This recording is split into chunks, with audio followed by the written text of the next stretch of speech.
How are you all? I hope you all are enjoying good health, good learning. आज हम लोग tenses के बारे में जानते हैं। आपको मालूम है टेंस 3 प्रकार के होते हैं इंग्लिश में, प्रेजेंट टेंस, पास्ट टेंस और फ्यूचर टेंस। प्रेजेंट टेंस में 4 प्रकार होते हैं, present indefinite tense, present continuous tense, present perfect tense और प्रेजेंट परफेक्ट कंटीन्यूअस टेंस। आज हम लोग जानते हैं प्रेजेंट इंडेफिनिट टेंस के बारे में। प्रेजेंट इंडेफिनिट टेंस, इसकी पहचान होती है जिन भी हिंदी वाक्यों में लास्ट में ता है, ती है, ते हैं इत्यादि शब्द रहते हैं तो आप समझ जाइए कि ये प्रेजेंट इंडेफिनिट टेंस है। वाक्यों के अंत में ता है, ती है, ते हैं, जैसे राम जाता है, वे लोग जाते हैं, वह खाना खाती है, वह पानी पीता है, वह अपने स्कूल जाता है।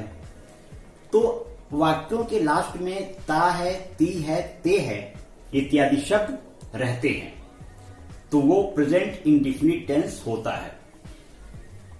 इसमें अनुवाद करने के जो नियम हैं प्रेजेंट इंडेफिनिट टेंस के, अफर्मेटिव सेंटेंसेस में यानी जो साधारण वाक्य होते हैं, पहले सब्जेक्ट को लिखते हैं, यानी जो डूअर है, काम को करने वाला सब्जेक्ट, और वर्ब की फर्स्ट फॉर्म आती है।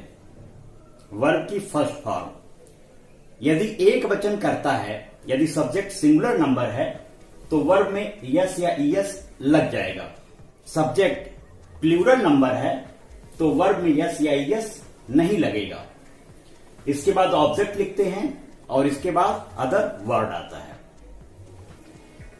एक एग्जांपल समझते हैं, सीता एक आम खाती है, तो ये अफर्मेटिव सेंटेंस है। सीता एक आम खाती है, अफर्मेटिव सेंटेंस है। सीता एक वचन है तो सब्जेक्ट सीता है, सीता लिखेंगे।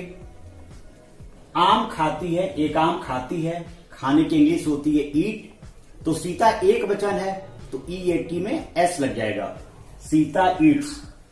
ऑब्जेक्ट है आम, एक आम, तो इसका ट्रांसलेशन होगा सीता ईट से मैंगो। यानी सब्जेक्ट अगर एक वचन है तो वर्ब में यस या ईएस, फिर ऑब्जेक्ट, फिर अदर वर्ड। तो इस तरह से इसका ट्रांसलेशन होगा सीता ईट से मैंगो। लेकिन यदि सब्जेक्ट बहुवचन है, प्लूरल नंबर है, तो वर्ब में यस या ईएस नहीं लगेगा। जैसे वे लोग फुटबॉल खेलते हैं, यहां पे वे लोग प्लूरल नंबर है, बहुवचन है, तो वर्ब में यस या ईएस नहीं लगेगा। They play football, they play football. यदि होता सेंटेंस वे लोग मैदान में फुटबॉल खेलते हैं, they play football in the ground. इस तरह से हम अफर्मेटिव सेंटेंस का ट्रांसलेशन प्रेजेंट इंडेफिनिट टेंस का करते हैं। अब आते हैं निगेटिव सेंटेंस पे। निगेटिव सेंटेंस का जो स्ट्रक्चर है, सब्जेक्ट के बाद डज या डू नॉट, फिर वर्ब की फर्स्ट फॉर्म, फिर ऑब्जेक्ट और फिर अदर वर्ड।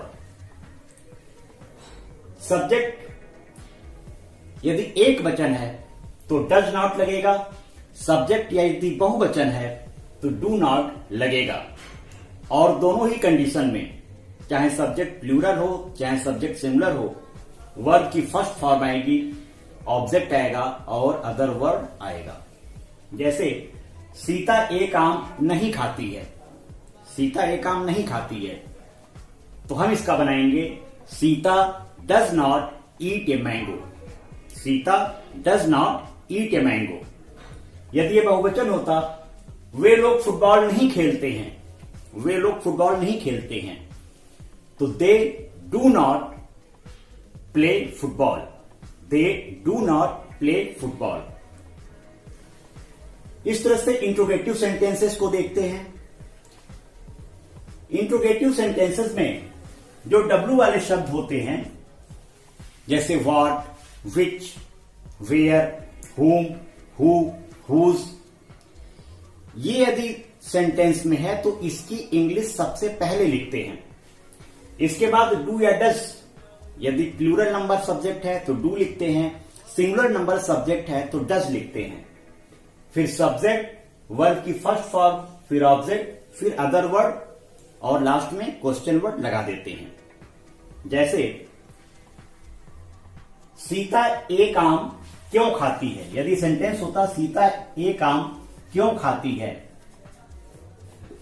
सीता एक आम क्यों खाती है, तो देखिए क्यों बीच में आया है।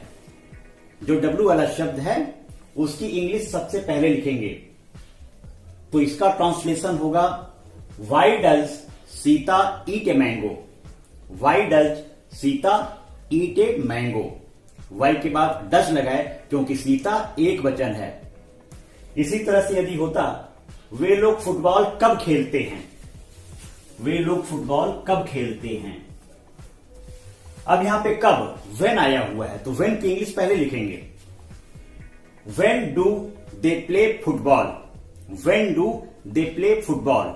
यहां डू का प्रयोग किए, व्हेन के बाद डू लिखे, डज नहीं लिखे, क्योंकि वे लोग, यहां पे सब्जेक्ट कर्ता बहुवचन है, इसलिए डू का प्रयोग हुआ। तो when do they play football और क्वेश्चन मार्क। इसी तरह इंट्रोगेटिव नेगेटिव सेंटेंसेस में सब्जेक्ट के बाद नॉट लिख देते हैं। सारे टेंसेस में इंट्रोगेटिव नेगेटिव सेंटेंसेस में सब्जेक्ट के बाद नॉट लिखते हैं। यदि यह सेंटेंस होता सीता एक आम क्यों नहीं खाती है, सीता एक आम क्यों नहीं खाती है, तो इसका ट्रांसलेशन होगा why does Sita not eat a mango, why does Sita not eat a mango. तो देखिए सब्जेक्ट के बाद यानी सीता सब्जेक्ट है, उसके बाद नॉट लग गया, why does Sita not eat a mango. वे लोग फुटबॉल कब नहीं खेलते हैं, यदि इंट्रोगेटिव नेगेटिव सेंटेंस हो, वे लोग फुटबॉल कब नहीं खेलते हैं। When do they not play football, when do they not play football. यहां व्हेन के बाद डू आया क्योंकि वे लोग हैं। व्हेन डू दे सब्जेक्ट है तो दे के बाद नॉट आ जाएगा, when do they not play football. इस तरह से आप प्रेजेंट इंडेफिनिट टेंस के affirmative sentences, negative sentences, interrogative sentences और इंट्रोगेटिव नेगेटिव सेंटेंसेस के ट्रांसलेशन को करेंगे।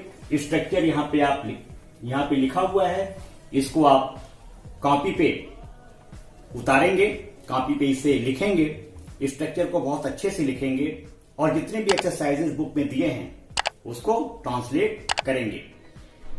Happy learning.